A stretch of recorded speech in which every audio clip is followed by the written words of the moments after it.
ജന്മാന്തരാർജിതങ്ങളായിരിക്കുന്ന ദുരിതരാശികൾ യഥാവലേ സംഹൃതങ്ങളായി ചമയുമെന്നോ നിശ്ചയമത്രയല്ലോ ആകുന്നത് എന്നതുകൂടാതെ കണ്ട് മറ്റസാരങ്ങളായി അനിത്യങ്ങളായി അല്പസുഖപ്രദങ്ങളായിരിക്കുന്ന ഓരോരോ അർത്ഥപുത്രമിത്രകളത്രാദികളിൽ ഭ്രമിച്ച് വൃഥാ തന്നെ കാലക്ഷേപം ചെയ്ത് ദുരിതമാർജിച്ചു പോകുകയല്ലോ ചെയ്യുന്നത്.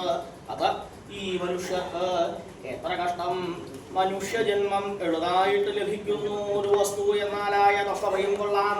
സുകൃത ദുഷ്കൃതങ്ങൾ തുല്യങ്ങളായിരിക്കുന്ന സമയത്തിങ്കലേ മനുഷ്യജന്മത്തെ ലഭിപ്പൂ എന്ന ജന്മത്തെ ദൈവഗത്യാ ലഭിച്ചവർ പക്ഷം വ്യർത്ഥമാക്കി കളയാതെ കണ്ട് ഒരവസരം വരുന്ന സമയത്തിങ്കൽ ഈശ്വര സേവ ചെയ്ത് ദുരിത നിവർത്തി വരുത്തി ഗതിവരുത്തിക്കൊള്ളുവാനായി കൊണ്ടുവേണമതേ എല്ലാ ജനങ്ങളും എല്ലാ സമയത്തിങ്കിലും പ്രയത്നം ചെയ്തു കൊള്ളുവാൻ ആയതത്രേ ഇവിടെ ജന്മസാ.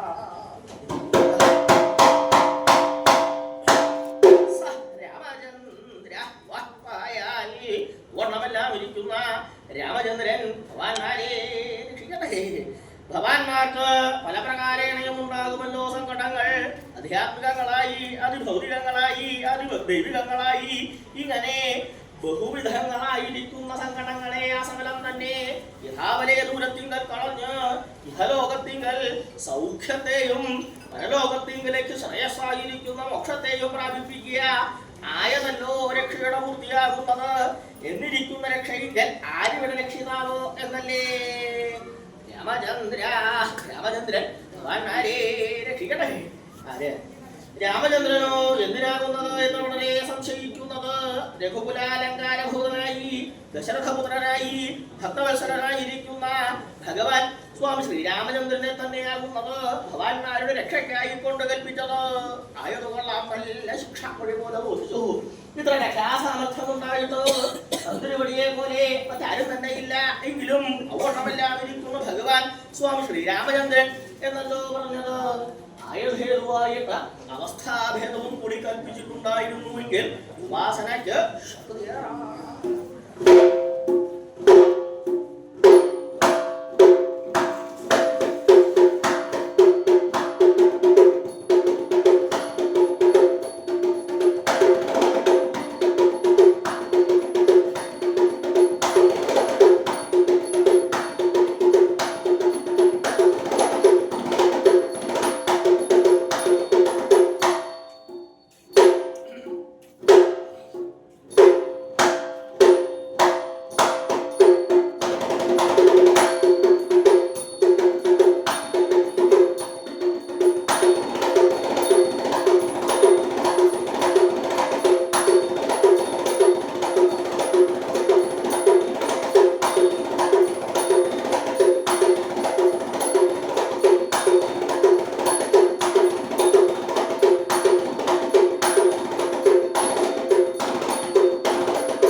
സ്വാമി ശ്രീരാമചന്ദ്രൻ വിശ്വാമിത്ര സത്രത്രാണാർത്ഥം വിശ്വാമിത്രാനുഗതനായി പുറപ്പെട്ടു പോകുന്ന വഴിക്ക് മാർഗവിരോധിനിയായി വന്നിരിക്കുന്നതാണകയെ നിഗ്രഹിച്ച് സിദ്ധാശ്രമത്തെ പ്രാപിച്ച് മഹർഷിയുടെ യാഗം രക്ഷിച്ച് മഹർഷിയോടുകൂടി മിഥിലാരാജധാനിയെ പ്രാപിച്ച് മഹർഷിയുടെ നിർദ്ദേശം ഹേതുവായിട്ട് ത്രയംബകം ധനുസ്സുടുത്തു കുലച്ച് ആ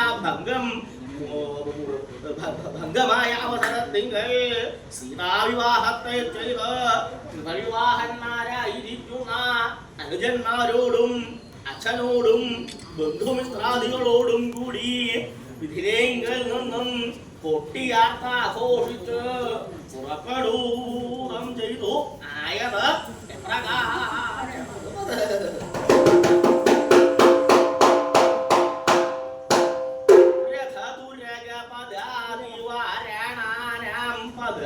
ഘടനജോ രജപ്രവാഹ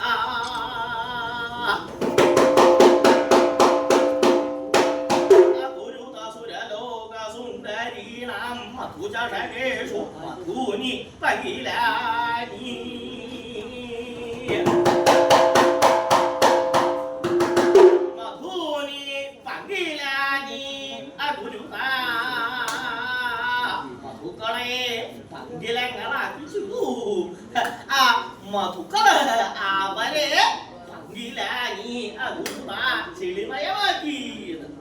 ആ മിഥിലാ രാജധാനിയിൽ നിന്നും ദശരഥൻ തന്റെ പുത്രന്മാരോടും പുത്രവധുക്കളോടും കൂടി പുറപ്പെട്ടുല്ലോ.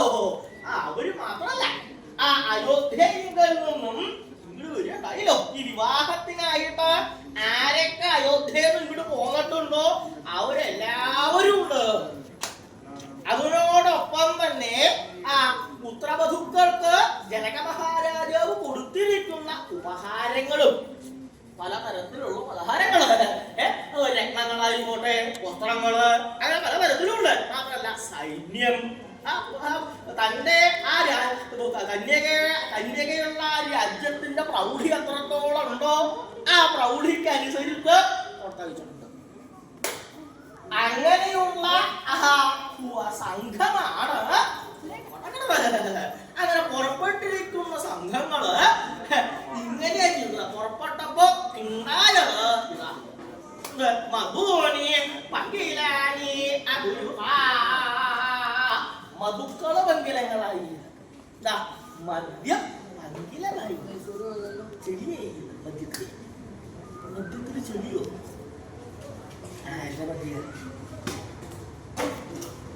മദ്യം മദ്യം എന്ന് പറയുമ്പോ ഇന്നൊരാളുടെ മദ്യം ഉണ്ടാവില്ലേ? ആരുടെ മദ്യമാണ് അവിടെ പങ്കിലായിട്ട് ചെയ്യണ്ടായത് എന്നാണെങ്കിൽ സുരലോക സുന്ദരി മധുനി പങ്കിലാനി സുരലോക സുന്ദരികളുടെ സുരലോക സുന്ദരികൾ എന്ന് പറഞ്ഞാൽ സ്വർഗലോകത്തിങ്കലെ സുന്ദരികൾ, സ്വർഗ സ്ത്രീകൾ. ആ സ്വർഗ സ്ത്രീകളുടെ മധുനി അവരുടെ മദ്യം. ഒന്നുകൂടി ശേഷം സ്ത്രീകളെ ശേഷമുള്ളവരൊക്കെ ഉണ്ട്. മദ്യം സേവിക്കാനായിട്ട് സ്ത്രീകളും കൂടി തുടങ്ങിയാൽ പ്രാബല്യത്തിൽ ഇല്ലാന്നേ ഉള്ളൂ കേട്ടോ. ഒളിച്ചും മറിച്ചൊക്കെ ഉണ്ട്. ഇവിടെ ഉണ്ടാവില്ല. ഇന്ന് പുറത്ത് വലിയ ധാരാളങ്ങളാണ്. എന്താ വെച്ചാൽ കൂടെ ഉള്ളവരറിയാണ്ട് അങ്ങനെ ഉണ്ടായിട്ടുള്ളവരുണ്ട്. ഇവിടെ അങ്ങനെയല്ല. ഇവിടെ സുരലോക സുന്ദരികള് പരമയോഗ്യമായിട്ടുള്ളവരാ. അവരുടെ മദ്യം ഏതിലെ മദ്യം? മദ്യം വെറുതെ ഇങ്ങനെ വിൽക്കൂ. എങ്ങനെയാ മദ്യം എവിടത്തെയാ? എങ്ങനെയാണ് ആ മദ്യം എങ്ങനെയാണ് ഉണ്ടായത് എന്നാണെങ്കിൽ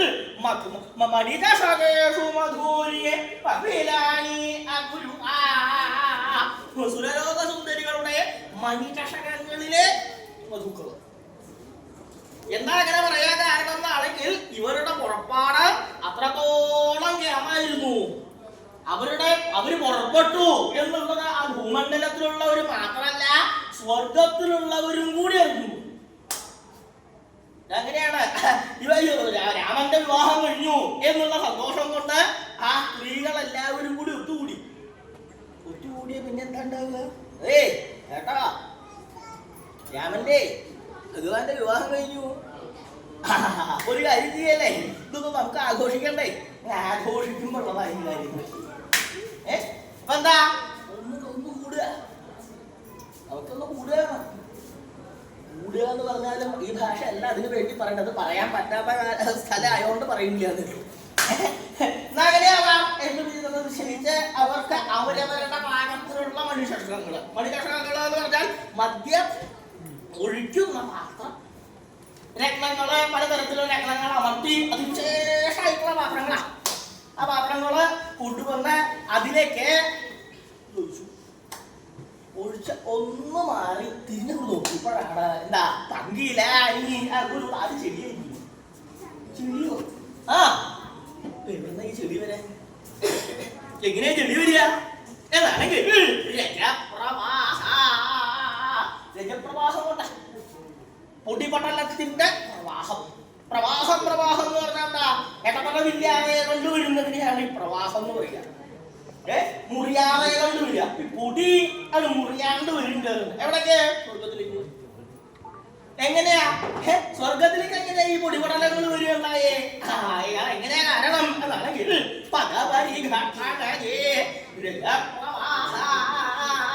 പദപരിഘട്ടനജം കൊണ്ടുള്ള ജലപ്രവാഹം. പദപരിഘട്ടനജം എന്ന് പറഞ്ഞാൽ നടക്കുമ്പോൾ ഉണ്ടായിട്ടുള്ള പൊടി.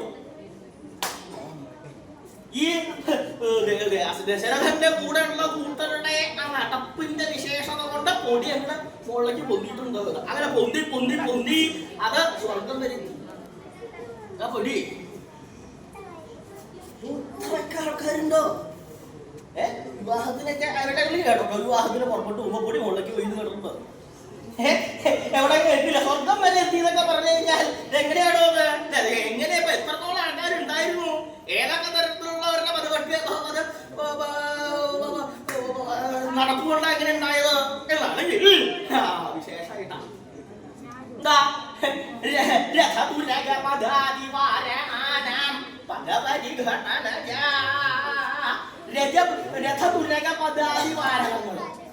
രഥം തുരകം പദാദികളോ വാരണങ്ങളോ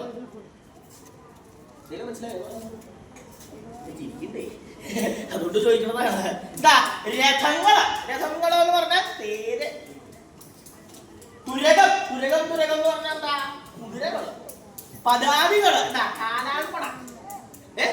വാരണങ്ങള് വാരണങ്ങളോ എന്ന് പറഞ്ഞാൽ ആനകള്. ഇതാണ് ചാതുർസൈന്യം നമ്മൾ പറയുന്നത്. ചതുരംഗ സേന.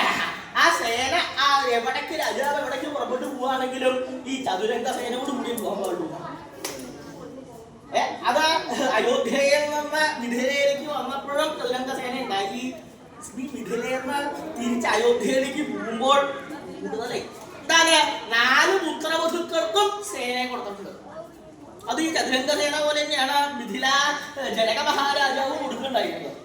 അപ്പൊ എന്താ ഇതിന് വന്നതിനേക്കാളും കൂടുതലാണ് തിരിച്ചു പോണത്. അങ്ങനെയുള്ള ആ സൈന്യം നടക്കുമ്പോഴാണ് സൈന്യം നടക്കണുണ്ടോ?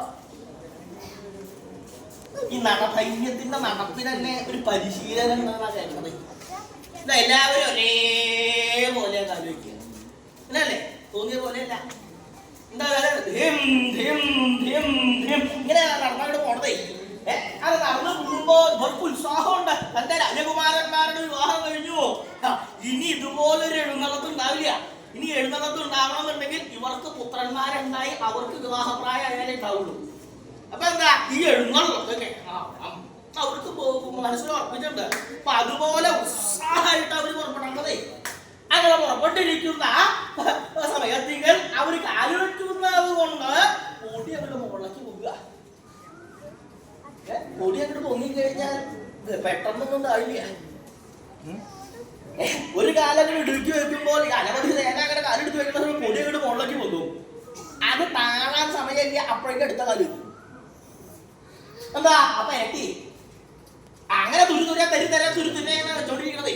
അങ്ങനെ നടന്നുകൊണ്ടിരിക്കുന്ന അവസരത്തിൽ ആ പൊടി മുഴുവൻ സ്വർഗത്തിലേക്ക് എത്തി. സ്വർഗത്തിലെത്തി ഇവര് മധു കഴിക്കണം എന്ന് വിചാരിച്ച ചഷകങ്ങളിൽ മധു പകർന്ന് അവിടെ വെച്ച സമയത്ത് ഇതെല്ലാം ചെന്ന് വീണതില്ല. ഏതില്? ആ മദ്യത്തിലാണ്. അപ്പൊ എന്താ ആ മദ്യം മുഴുവൻ ചെടിമയായി. അങ്ങനെയാണ്. എന്താ കാരണം വെച്ചാൽ പൊടി മുകളിലേക്ക് പോയോ അതൊന്നുമല്ല ഇതിന്റെ അർത്ഥം. എന്താ അത്രയും അതിവിശേഷമായിട്ടുള്ള രീതിയിൽ അവരുടെ പുറപ്പാട് അങ്ങനെയായിരുന്നു. അതിനകത്ത് ഉത്സാഹമായിട്ട് അവർ സഞ്ചരിക്കണു. അങ്ങനെ ഓരോരോ പ്രദേശങ്ങളാണ് രാജധാനികളിൽ നിന്നും സഞ്ചാരം ആരംഭിച്ച് സഞ്ചരിച്ചുകൊണ്ടിരിക്കുന്നു. അങ്ങനെ സഞ്ചരിച്ചുകൊണ്ടിരിക്കുന്ന അവസരത്തിൽ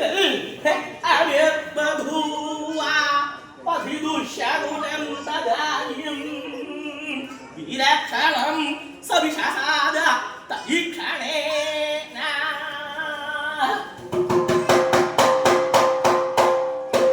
ഭൂയാശുഭോൽക്കരഫലോദയമിത്യഭാനി ശ്രേയസ്കരേണ ഗുരുണാ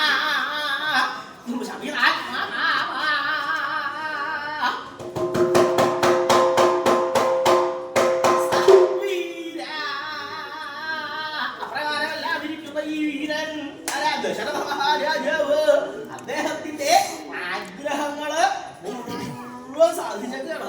എന്താ താൻ മനസ്സിൽ ആഗ്രഹിച്ചിരിക്കുന്ന കാര്യങ്ങളെല്ലാം സാധിച്ചു.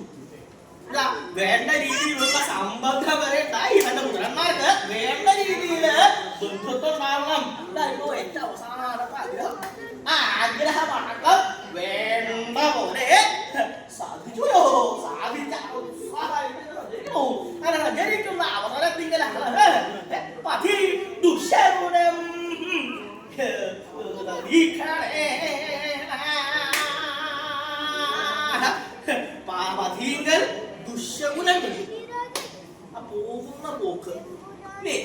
ആ വഴിയില് ചില ദുശഗുണങ്ങൾ വേണം.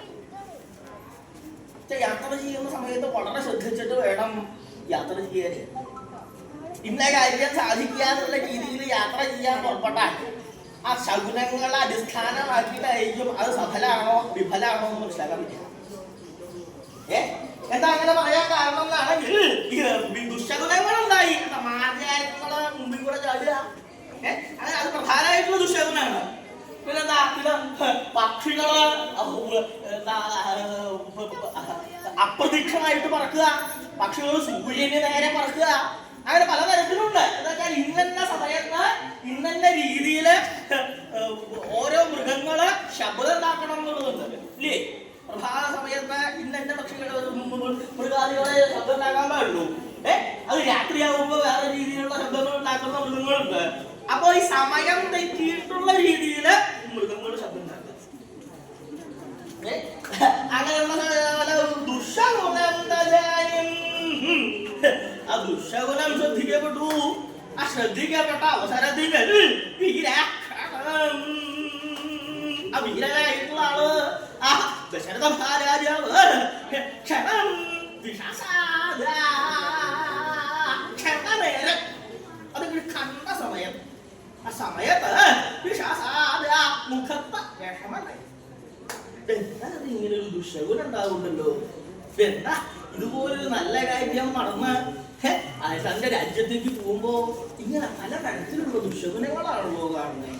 ഇതെന്താ ഇങ്ങനെ ആ രഥത്തിൽ ഇരിക്കുന്നു നിൽക്കുന്ന സമയത്ത് ഉത്സാഹമായിട്ട് നിൽക്കുമ്പോ പെട്ടെന്ന് ഇത് കണ്ട് മുഖഭാവം വിടുവാണ്. ആരെ? വീരനായിട്ടുള്ള ആളാ. അങ്ങനെയുള്ള അദ്ദേഹത്തിന് പെട്ടെന്ന് ഇരുന്നൊന്നും മനസ്സിൽ വെക്കില്ല അല്ലെ. വീരനായിട്ടുള്ള ആൾക്ക് ഏതെങ്കിലും തരത്തില് മനസ്സിനെ സ്വാധീനിക്കാനായിട്ട് അത്രയും കഠിനമായിട്ടുള്ള കാര്യം വേണം. അങ്ങനെ എന്തെങ്കിലും കണ്ടാലേ മനസ്സിനെ ബാധിക്കുള്ളൂ. അങ്ങനെയുള്ളതാണ് കണ്ടതേ. ഇത് കണ്ടു ആര്? ഗുരു ദശരഥ മഹാരാജാവിന്റെ ഗുരുനാഥനായിട്ടുള്ള ആളാണ് ആര്? വസിഷ്ഠ മഹർഷി. മഹാരാജാവിന്റെ മുഖം ഇങ്ങനെ കുറച്ച് വിഷമായിട്ടിരിക്കുന്നുണ്ടല്ലോ. മുഖഭാഗം ഉത്സാഹമായിട്ടിരിക്കണോടാ. എന്താ പെട്ടെന്ന് മുഖം മാറാൻ കാരണം? മഹാരാജാവ് എന്താ അങ്ങക്ക് പറ്റിയത്? എന്തുകൊണ്ടാ അങ്ങയുടെ മുഖം ഇങ്ങനെ വാടിയതെന്താ? ഈശ്വരൻ കണ്ടോ, പല തരത്തിലുള്ള ദുശഗുണങ്ങൾ കാണുന്നത്. ഇതെന്താ ഈ ദുശഗുണങ്ങൾ ഉണ്ടാവാൻ പോണത്? എന്താണ് ഇതിന്റെ ഫലം ഉണ്ടാവാൻ പോണത് അറിയില്ല. എന്തോ ഭീകരമായിട്ടുള്ള എന്തോ ഒരവസ്ഥ ഉണ്ടാവാൻ പോണു എന്റെ മനസ്സിൽ പറയുന്നു. എന്താണെന്ന് അറിയില്ല. അപ്പോഴാണ് മഹർഷി നോക്കിയപ്പോഴാ പറഞ്ഞത് ശരിയായിട്ടുള്ള കാര്യമാണ്. ദുശഗുണം കാണണ്ട, പക്ഷേ ദുശഗുണത്തോടു കൂടി തന്നെ സദ്ലക്ഷണങ്ങളും കാണും. എന്താണ്? മഹാരാജാവ് അങ്ങ് ഈ ദുർലക്ഷണങ്ങൾ കണ്ടോണ്ടാണോ നമുക്ക് ഇങ്ങനെ മനസ്സ് വിഷമിക്കുകയുണ്ടായത്? ഏയ് വിഷമിക്കണ്ട.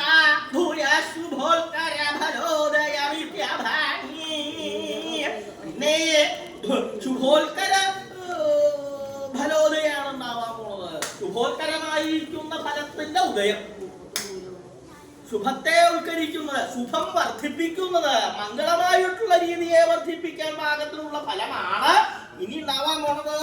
ഈ അപശകുനങ്ങൾ കണ്ടിട്ട് അങ്ങ് ഭയപ്പെടണ്ട. അപശകുനങ്ങൾ ഉണ്ടാവുന്ന അതേ സമയത്തന്നെ അതിന് വിപരീതമുള്ളത് ഉണ്ടാവുന്നത്. നോക്കൂ, ആ പക്ഷികളെല്ലാം അപ്രതീക്ഷിതമായിട്ട് പറക്കില്ലേ? അപ്രതീക്ഷിതമായിട്ട് പറക്കണ അവസരത്തിൽ അതേ അവസരത്തിൽ തന്നെ അവര് പ്രദക്ഷിണമായിട്ടും പറക്കും. നോക്കൂ അങ്ങോട്ട് നോക്കൂ. അവര് അങ്ങോട്ട് അങ്ങനെ കണ്ടാ മനസ്സിലാവും അങ്ങനെയൊക്കെ. മാത്രമല്ല മാർജാരങ്ങളായിക്കോട്ടെ, ഇടചാടാൻ പാടില്ലാത്ത മൃഗങ്ങളില്ലേ, ആ മൃഗങ്ങൾ അങ്ങോട്ട് ചാടിയ പോലെ തന്നെ തിരിച്ചു ചാടുന്നത്.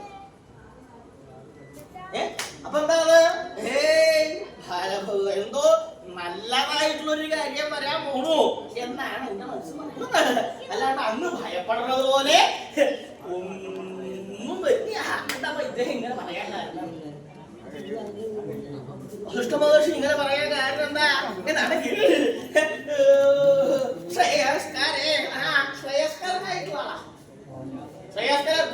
സൂര്യവംശത്തിന് ശ്രേയസ്സായിട്ടുള്ള കാര്യത്തെ ചെയ്യുവാനായിട്ട് നിയോഗിച്ചിട്ടുള്ള ആളാ. ആ സൂര്യവംശത്തിന്റെ കുലഗുരുവായിട്ടുള്ള ആള് അങ്ങനെയല്ല അദ്ദേഹത്തെ പറയണത്. എന്താ കുലഗുരുവായിട്ടുള്ള അദ്ദേഹം വംശത്തിന് നാശമായിട്ടൊന്നും ചെയ്യില്ല.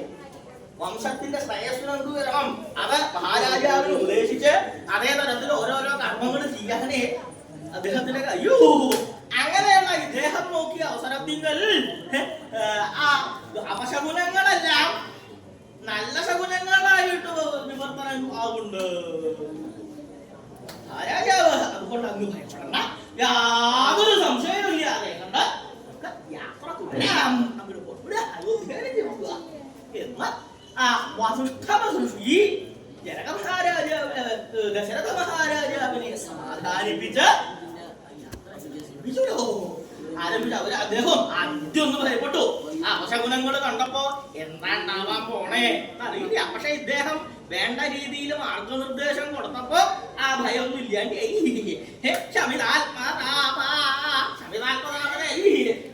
ആത്മതാപം ശമിതമായി, ഉള്ളിലെ വിഷമല്ലാണ്ടായി. ഇല്ലാണ്ടായി അവസരത്തിൽ ഇല്ലാണ്ടായി തന്റെ പുത്രന്മാരോടും ബന്ധുക്കളോടും ബന്ധുമിത്രാദികളോടും സൈന്യങ്ങളോടും കൂടി അതിലും ഗംഭീരമായിട്ടുള്ള രീതിയില് വലിയ വലിയ വാദ്യഘോഷം ചെയ്തുകൊണ്ടാണ് സഞ്ചരിക്കുന്നത്. ആ അവസരത്തിൽ ആ സമയത്ത്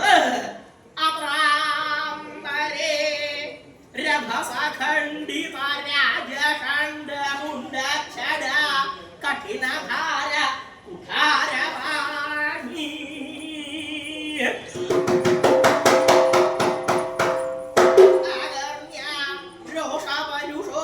രഘുവീരവൃത്തം ചിന്താമധി ജമദഗ്നിയാ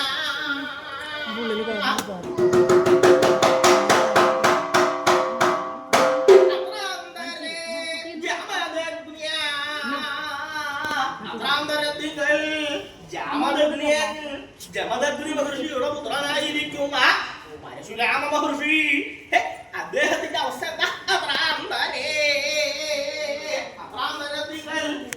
രാമൻ സീതാവിവാഹം ചെയ്ത് കൊട്ടിയാട്ട ആഘോഷിച്ച് അയോധ്യയിലേക്ക് പോരൂലോ. ആ സമയത്ത്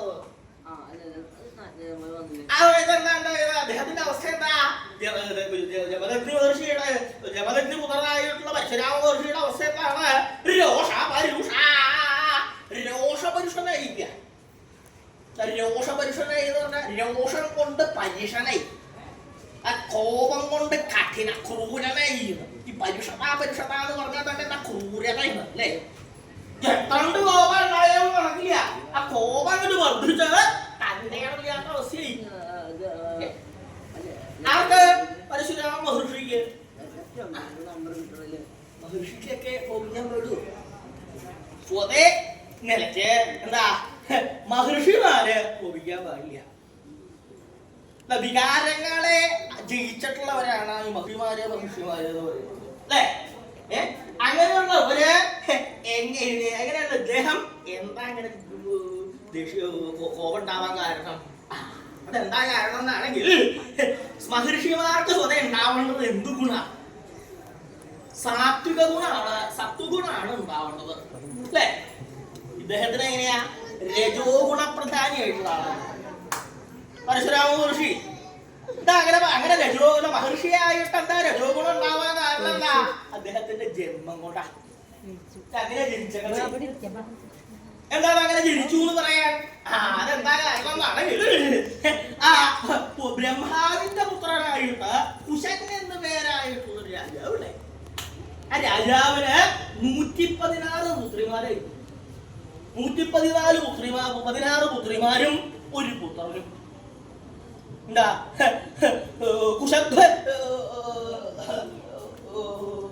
കുശഭാനു എന്നാണ് ആ പുത്രന്റെ പേര്.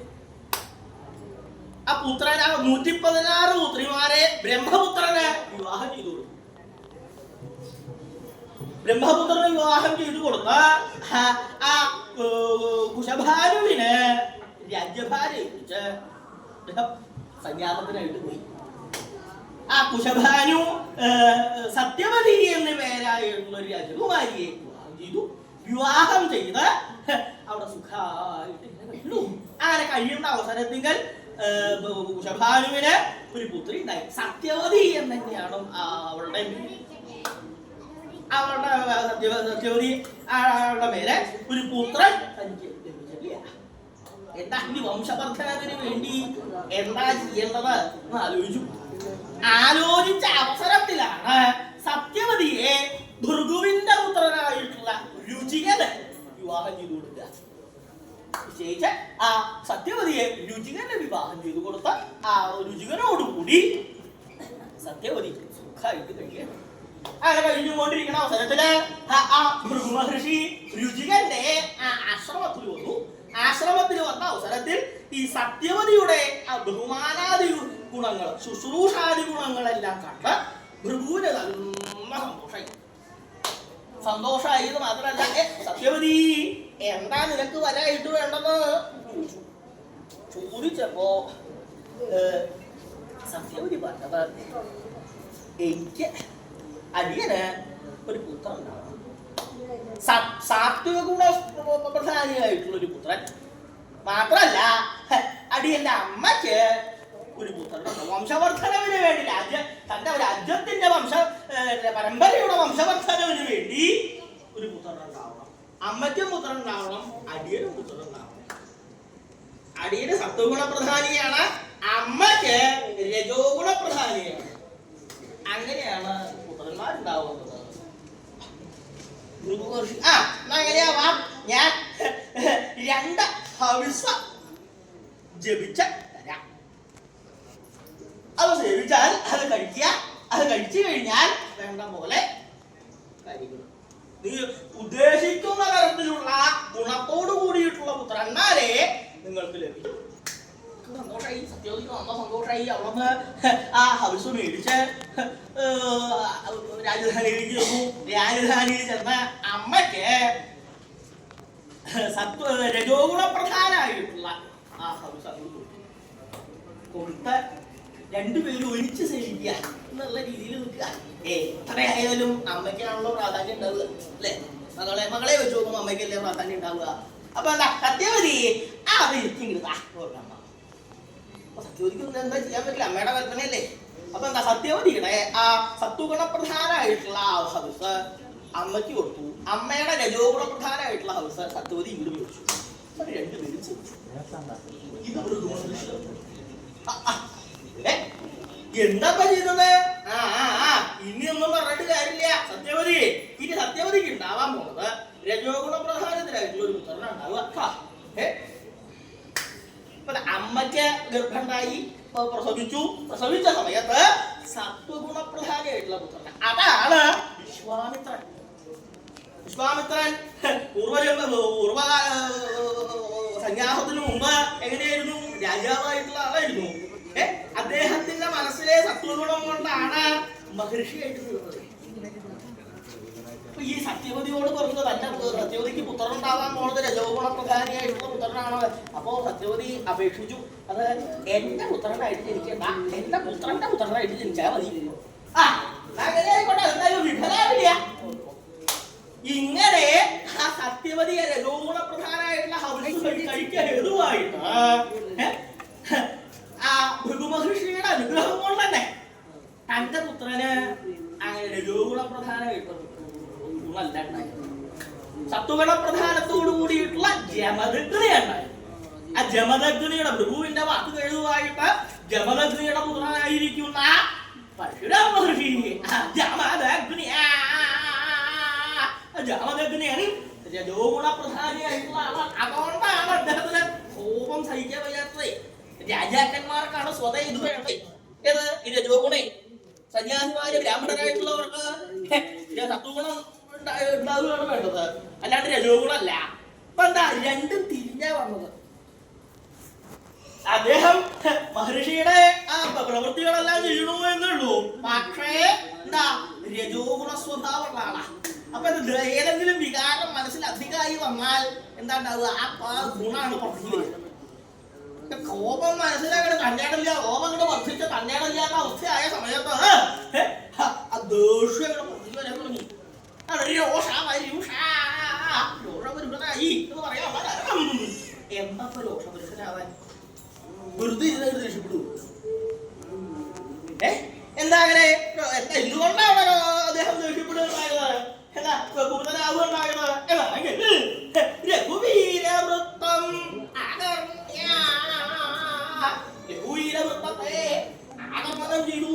രഘുവീരവൃത്തം ഭഗവാൻ സ്വാമി ശ്രീരാമചന്ദ്രന്റെ വീരവൃത്തം. എന്താ വീരമായിട്ടുള്ള വൃത്താന്തങ്ങൾ അത് കേട്ടു. എന്താ അങ്ങനെ കേട്ടു എന്ന് പറയാൻ? ഇദ്ദേഹം ആ മഹേന്ദ്രം പർവ്വതത്തിന്റെ മുകളില് അവിടെ ഇരിക്കുക എന്ന് പറയുമ്പോ ആ തന്റെ പർണശാലയില് തപസ് ചെയ്തുകൊണ്ടിരിക്കുകയാണ്.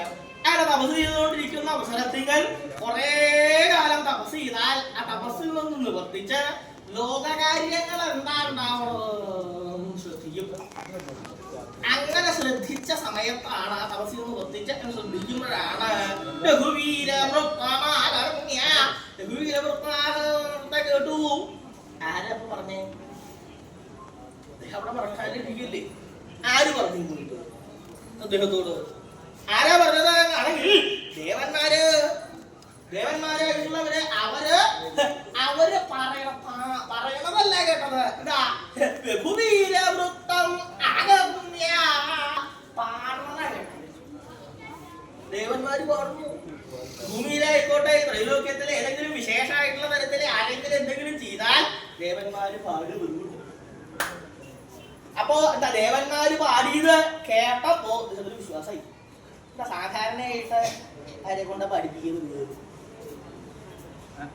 ദേവന്മാരാണോ? സാധാരണയായിട്ടെന്താ മനുഷ്യരെ കൊണ്ട് തന്നെ പഠിപ്പിക്കുക അല്ലെ? എന്താ മനുഷ്യരെ കൊണ്ട് പഠിപ്പിച്ച കാര്യം വിശ്വസിക്കാൻ പറ്റുന്നില്ല. എന്താ കാരണം എന്താണെങ്കിൽ എന്തെങ്കിലും കൊടുത്താൽ മനുഷ്യർ എന്തെങ്കിലും പാടും. നായി പാടുന്നു കേട്ടോ അല്ലേ? പാടില്ലേ? പാടില്ലേന്ന് അതൊക്കെ പാടാം. എന്നാ ഞാൻ കുറച്ച് കാര്യങ്ങൾ തരാം. എന്നെ കുറിച്ചൊന്ന് പാടുന്നതേ നിങ്ങൾ പാടിക്കൂടെ? എന്നാ പാടാം. കൊടുത്താൽ ആ കൊടുത്തന്നെ അനുസരിച്ചേ പാടുള്ളൂ. ഒന്ന് കൊടുത്തില്ലേ?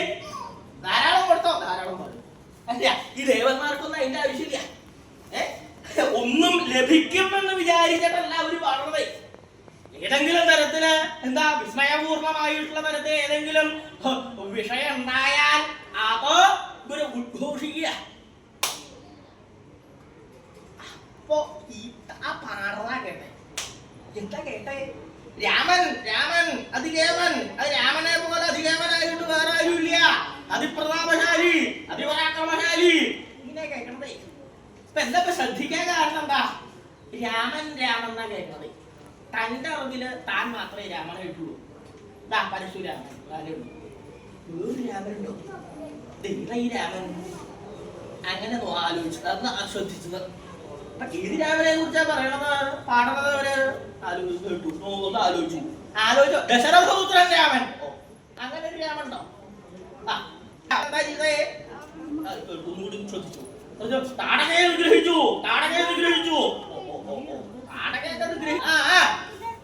പിന്നെന്താ എന്താ കേൾക്കണത്?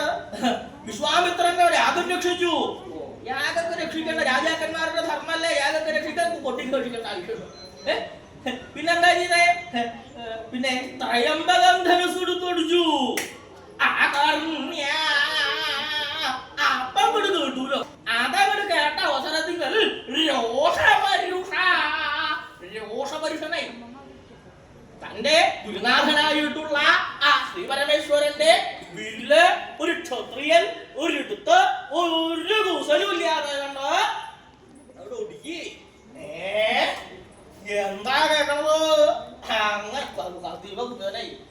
കുപിതനായി എന്ന് മാത്രല്ല, അങ്ങനെ ദേഷ്യപ്പെട്ടിരിക്കുന്ന അവസരത്തിൽ അദ്ദേഹത്തിന്റെ പിന്നെ വിശേഷതയുണ്ട്.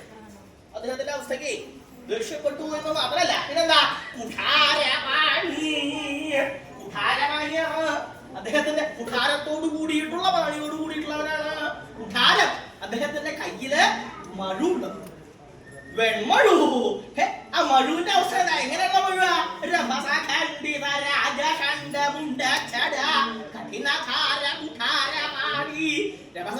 ഖണ്ഡിതമായിട്ടുള്ള രാജഖണ്ഡമുണ്ടച്ചതയോടും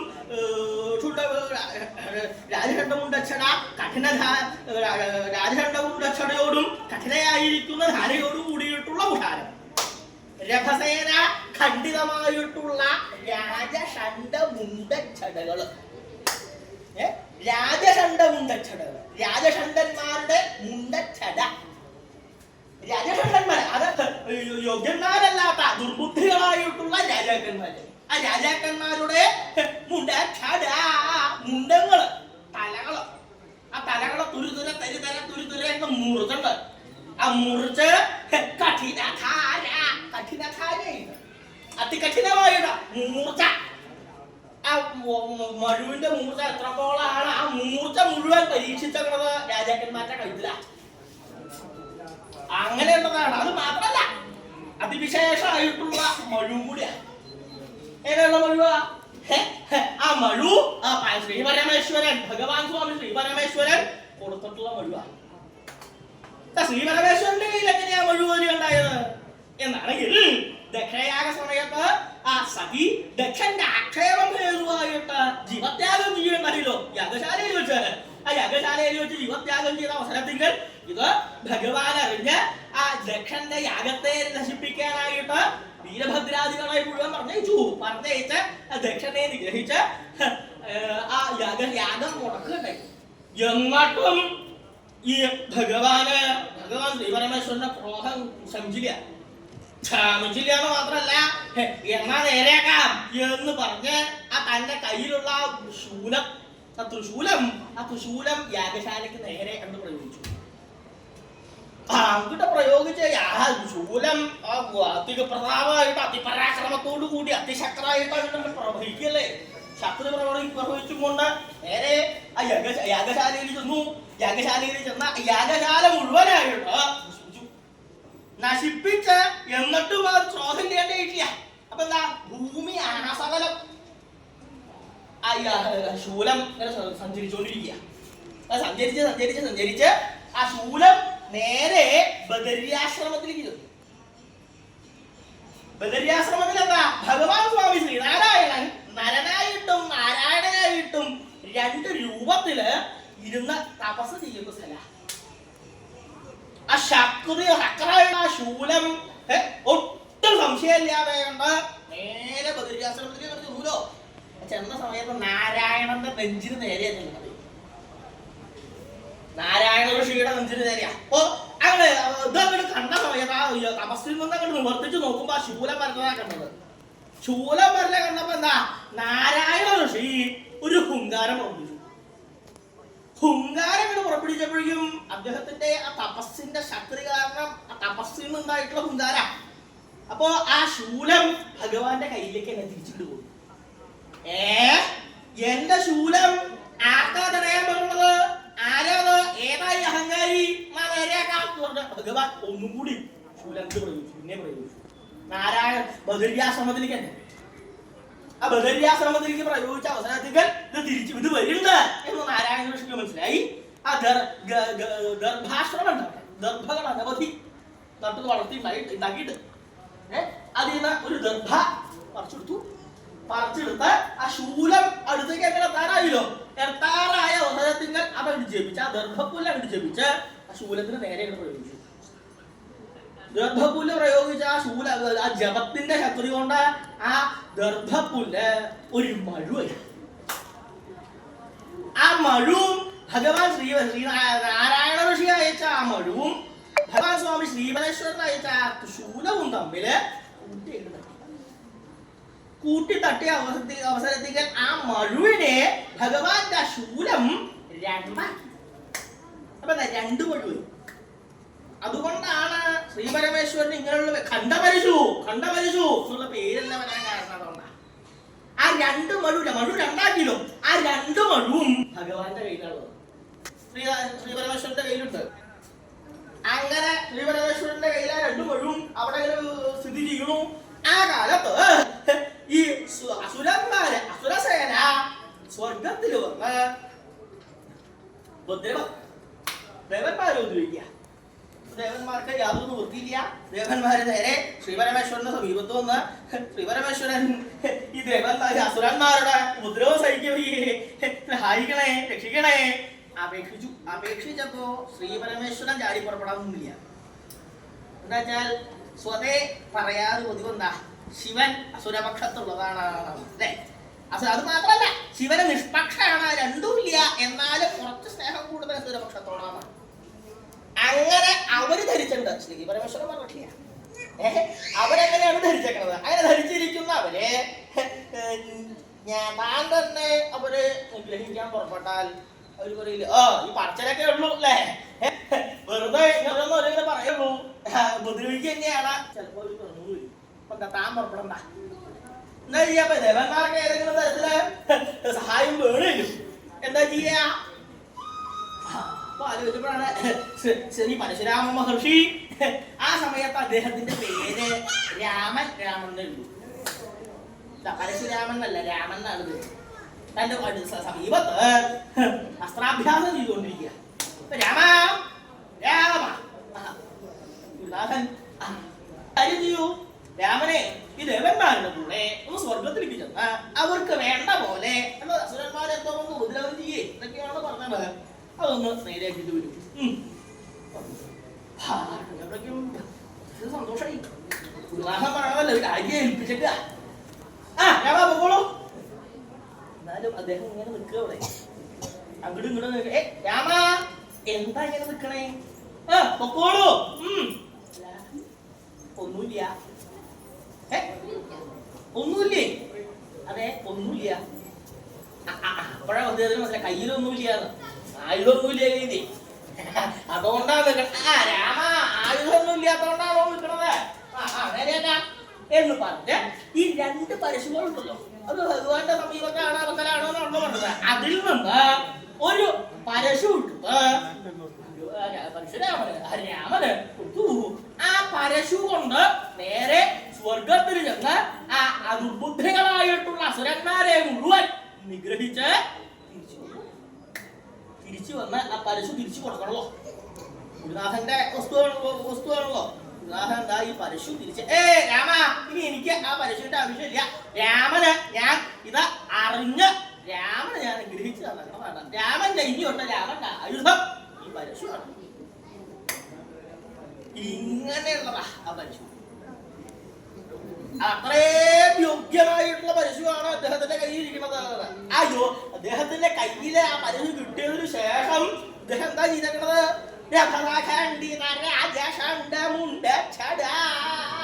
രാജാക്കന്മാരുടെ സ്ഥല ഒന്നും രണ്ടും വട്ടമൊന്നുമല്ല, 21 പ്രാവശ്യം ഭൂമിയെ പ്രദക്ഷിണം ചെയ്ത് സ്ഥല അർത്ഥണ്ട്. എന്താ അതിനെന്താ കാരണം?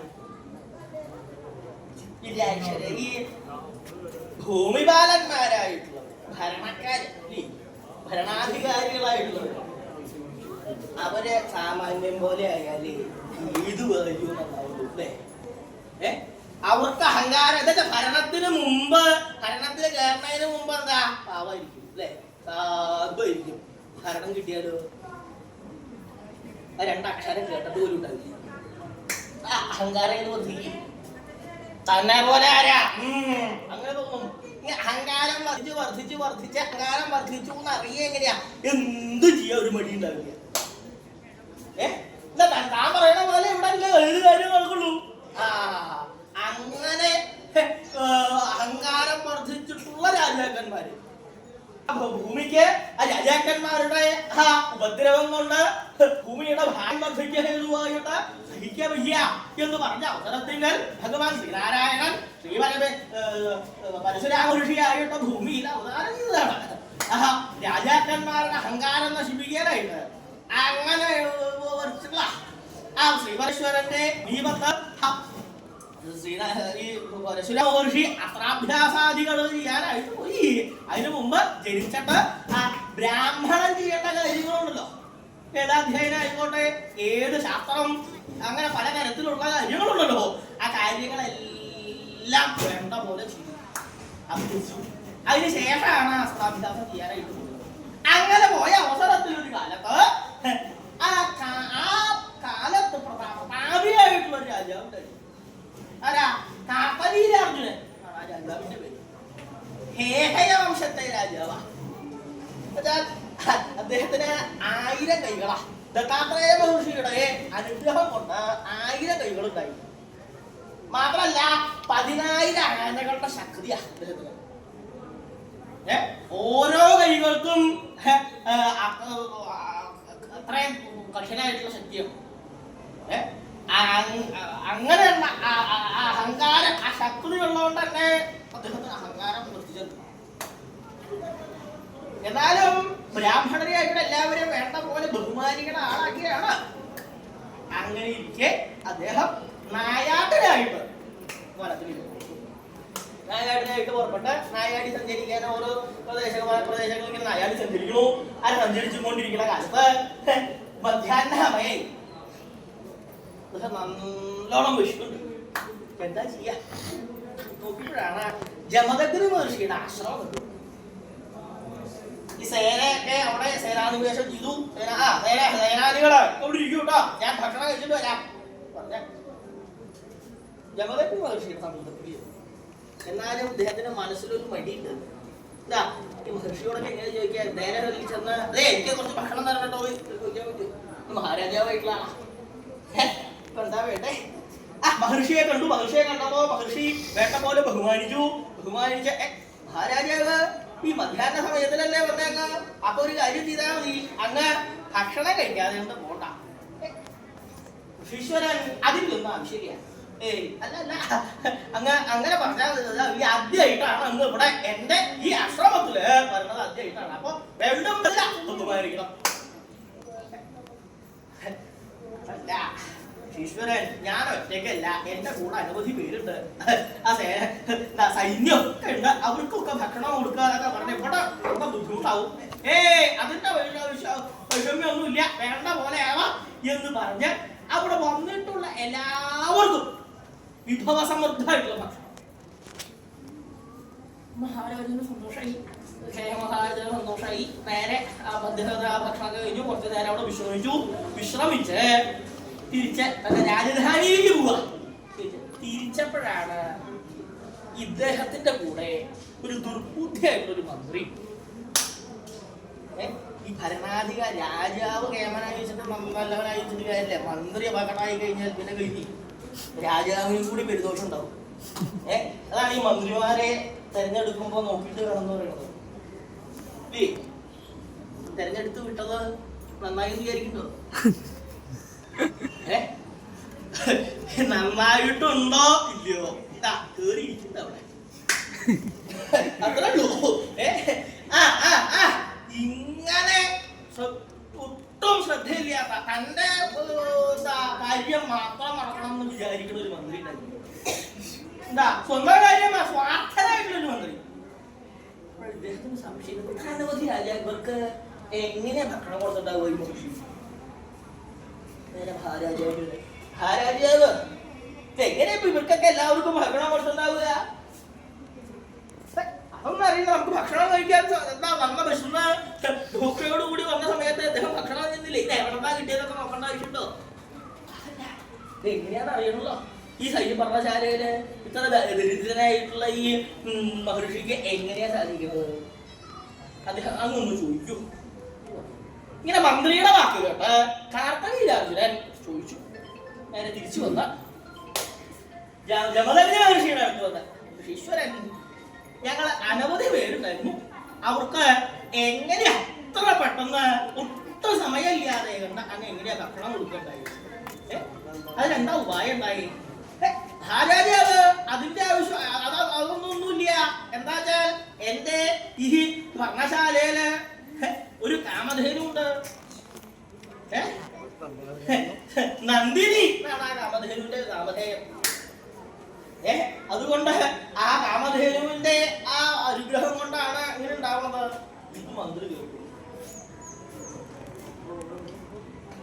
ഇങ്ങനൊരു സാധനം ഉണ്ടല്ലേ കാമധേനു. ഇത് ഇവിടെ ഇരിക്കേണ്ട ആവശ്യം എന്താ? ഈ ആശ്രമത്തില് ഈ മഹർഷിക്കൊക്കെ എന്തിനാ ഈ കാമധേനുവിന്റെ ആവശ്യം? അതിനെ അങ്ങോട്ട് കൊണ്ടുപോകാൻ രാജധാനിയിലേക്ക് കൊണ്ടുപോകണമെന്നുണ്ടെങ്കിൽ അവിടെ അധികം ചെലവ് ചുരുക്കാൻ പറ്റി. മന്ത്രിമാരുടെ പ്രധാനമായിട്ടുള്ളതല്ലേ ചെലവ് ചുരുക്കല്. അപ്പൊ അങ്ങനെയാവാം ഇതായാലും അങ്ങോട്ട് കൊണ്ടുപോവാ നിശ്ചയിച്ച ആ മഹാരാജാവിനോട് ചോദിക്കാൻ പറഞ്ഞു. മഹാരാജാവ് അങ്ങോട്ട് കൊണ്ടുപോയാൽ അത്ര ദ്രവ്യം ഖജനാവിൽ അത്രയും ദ്രവ്യം കുറച്ച് ഉപയോഗിച്ചാൽ പോലെ ഈ കാമധേനു ഇങ്ങനെ അകലിച്ച് മുഴുവൻ ധരിക്കുന്നുണ്ടെങ്കിൽ വിഷമട്ടോ ഇതല്ലേ? അങ്ങനെ ഒരു സാധനത്തെ കിട്ടിയ ഒരു പശുവിനെ കിട്ടിയ എന്നല്ലേ പശുവിനെ നോക്കുക തന്നെ പറഞ്ഞാൽ ഇപ്പൊ ആർക്കും പറ്റില്ല. ഞാൻ പശുവിനെ നോക്കാൻ അത്രേ ഉള്ളൂ. ആ നോട്ടേ നടക്കുള്ളൂ. വല്ലാതെ കണ്ട് വേണ്ട രീതിയിൽ പശുവിനെ വളർത്താനോ ഒന്നും സാധിക്കില്ല. എന്നാലും രാജധാനിയിൽ അതിനുള്ള കാര്യങ്ങളൊക്കെ ഉണ്ട്. അങ്ങോട്ട് കൊണ്ടുകൂടെ മഹാരാജൻ അങ്ങനെയാവാം. ഈ ദുർബുദ്ധികളായിട്ടുള്ള ഈ മന്ത്രിക്കാണെന്നുണ്ടെങ്കിൽ ഈ പറഞ്ഞ് തിരിക്കാനുള്ള ഒരു കഴിവുണ്ട്. അതെല്ലാവർക്കും കിട്ടില്ല. തിരിക്കാൻ അത് പ്രത്യേകമായിട്ടൊരു കഴിവ്. അത് പറയണത് കേട്ടാൽ സത്യം തോന്നും. ശുദ്ധനായിട്ടുള്ള ആളാണ് കേൾക്കണമെങ്കിലോ തന്നെയാണ്. പിന്നെ ശേഷമുള്ളവരോടായിരിക്കും പിന്നെ ഉണ്ടാവുക. അങ്ങനെയാണ് ഈ മന്ത്രിക്കയുടെ ഗുണം അങ്ങനെയാണ്. അപ്പൊ ഈ മഹാരാജാവ് ജമദഗ്നി മഹർഷിയോട് ഈശ്വരൻ എന്നാൽ ഈ പശുവിനെ ഈ കാമധേനുവിനെ ഞാൻ അങ്ങോട്ട് കൊണ്ടുപോകാൻ വിചാരിക്കുന്നത്. മഹാരാജാവ് അത് സാധിക്കില്ല. ഈ കാമധേനു എന്നെ സേവിക്കണം എന്ന് വിചാരിച്ച് ഇവിടെ എന്റെ ആശ്രമത്തിൽ ഒത്തുകൂടിയതാണ്. കൊണ്ടുപോകാൻ സാധിക്കില്ല. മഹാരാജാവ് പറഞ്ഞിട്ട് സാധിക്കില്ല എന്ന് പറയേ എന്നാ കൊണ്ടുപോകാൻ തന്നെ ഭാവം മന്ത്രിയുടെ ഭാവം. നേരെ ആ പശുവിനെ കാമധേനുവിനെ പിടിച്ച് വലിച്ച് കൊണ്ടുപോവാ. ആ കയറിട്ടൊക്കെ മുറുക്കി പിടിച്ച് വലിച്ചു കൊണ്ടുപോകും. ആ കണ്ടോട് പറഞ്ഞ് ജമദഗ്നി പറഞ്ഞേ അരുത് അരുത് കൊണ്ടുവരുത് കൊണ്ടുവരുത് എന്നൊക്കെ പറയാനൊക്കെ നോക്കി. എന്താ ഈ മന്ത്രിക്ക് ഒട്ടും സംശയമില്ല. കയ്യൊക്കെ തിരുമ്പി രണ്ടങ്ങോട്ട് കൊടുക്കും. അതോടുകൂടി സിദ്ധി അതെ ജമദഗ്നി മഹർഷിയുടെ കഥ കഴിഞ്ഞു. ആ പശുവിനെ കൊണ്ട് രാജ്യത്തിലേക്ക് പോയി. അങ്ങനെ പശുവിനെ കൊണ്ടുപോയ അവസരത്തിങ്കൽ ജമദഗ്നി മഹർഷി മരിച്ചൂലോ. അദ്ദേഹത്തിന്റെ കഥ കഴിഞ്ഞൂലോ. അപ്പൊ ആ രേണുക അദ്ദേഹത്തിന്റെ ഭാര്യയായിട്ടുള്ള രേണുക സമീപത്തിരുന്ന് കരഞ്ഞുകൊണ്ടിരിക്കുക. അങ്ങനെ കരഞ്ഞുകൊണ്ടിരിക്കുന്ന അവസരത്തിലാണ് പരശുരാമ മഹർഷി അസ്ത്രാഭ്യാസം കഴിഞ്ഞ് തിരിച്ചു വരുന്നത്. തിരിച്ചു വന്ന ആശ്രമത്തിന്റെ അങ്ങോട്ട് കയറിയപ്പോ അമ്മ കരയണതാണ്. കരയണതെന്ന് വെച്ചാൽ നെഞ്ചത്തടിച്ച് കരിയ. ഒന്നും രണ്ടും വട്ടമൊന്നുമല്ല, 21 പ്രാവശ്യമാണ് നെഞ്ചത്തടിച്ചത്. അച്ഛൻ മരിച്ചു കിടക്കണമെന്ന് പറഞ്ഞു. എന്താ കാര്യം എന്നൊക്കെ ചോദിച്ചപ്പോ ഈ കാര്യങ്ങളൊക്കെ പറഞ്ഞു. എന്താ ഈ കാട്ടുരാജം വന്നതും അങ്ങനെ എല്ലാ കാര്യങ്ങളും പറഞ്ഞ അവസരത്തിൽ എന്റെ അച്ഛനെ ഒരു ക്ഷത്രിയെ നിഗ്രഹിക്കുകയെ ഇത്ര ബ്രാഹ്മണനെ ബഹുമാനിക്കുകയാണ് വേണ്ടത്, അല്ലാതെ കണ്ട് ഇങ്ങനെ ഉപദ്രവിക്കുകയാണോ? എന്നാ നേരെയാക്കാം എന്ന് നിശ്ചയിച്ച് ആ കാമധേനുവിനെ കൊണ്ടുപോയി കൂടി കേട്ട സദസ്സുകൾ ബുധനായി അവിടെ പുറപ്പെട്ടു. നേരെ ഹേഹേ രാജ്യത്ത് ചെന്ന് ആ കാർത്തവീരാർജുനനായിട്ട് അതിഗംഭീരമായിട്ടുള്ള യുദ്ധം. അദ്ദേഹത്തിന്റെ 1000 കൈകള് തന്റെ ആ മഴുകൊണ്ട് അർത്ഥം. എങ്ങനെ അർത്ഥം വെച്ചാൽ ഈ കദളിവാഴാണ്. കദളിവാഴ എങ്ങനെയാണോ ഇറക്കണത് അതേപോലെ അത്ര എളുപ്പത്തിലാണ് മുറിച്ച് 1000 കൈകൾ മുറിച്ചു മാത്രല്ല അദ്ദേഹത്തിന്റെ തലമുടിയിൽ പിടിച്ച് പൊക്കി ആ മഴുടുത്ത് കഴുത്തറുത്ത് കാർത്തവീരാർജുനനെ നിഗ്രഹിച്ചതിന് ശേഷം കാമധേനുവിനെ കൊണ്ട് തിരിച്ച് ആശ്രമത്തിലേക്ക് എത്തിയപ്പോഴേക്കും ഭൃഗു മഹർഷി അവിടെ വന്നിട്ടുണ്ടായിരുന്നു. അദ്ദേഹത്തിന്റെ തപശക്തി കൊണ്ട് ജമദഗ്നി മഹർഷിക്ക് വീണ്ടും ജീവൻ തിരിച്ചു കൊടുത്ത് ഈ സമയത്താണ് ഈ പശുവിനെ കൊണ്ട് വരുന്നതാണ് കണ്ടത്. ജമദഗ്നി രാമ ഇതെവിടെന്ന ഈ പശുവിനെ എങ്ങനെയാ അച്ഛൻ മരിച്ചു എന്ന് ഞാൻ രാജ്യത്തേക്ക് വന്നു. എന്നിട്ട് അവിടെ ചെന്ന അവസരത്തിങ്കൽ ആ കാർത്തവീരാജനായിട്ട് യുദ്ധം ഉണ്ടായി. യുദ്ധം ഉണ്ടായപ്പോ യുദ്ധത്തില് കാർത്തവീരാജനെ ഞാൻ നിഗ്രഹിച്ചു. രാജാവിനെ നിഗ്രഹിക്കുകയും അതും ബ്രാഹ്മണരായിട്ടുള്ള നമ്മളെ പോലുള്ളവര് രാജാക്കന്മാർക്കൊന്നും ഉപദ്രവം ചെയ്യാൻ പാടില്ല. ഏയ് ഇത് പാവാണ്, പഞ്ചമഹാപാപങ്ങളുടെ പെട്ടതാണ്.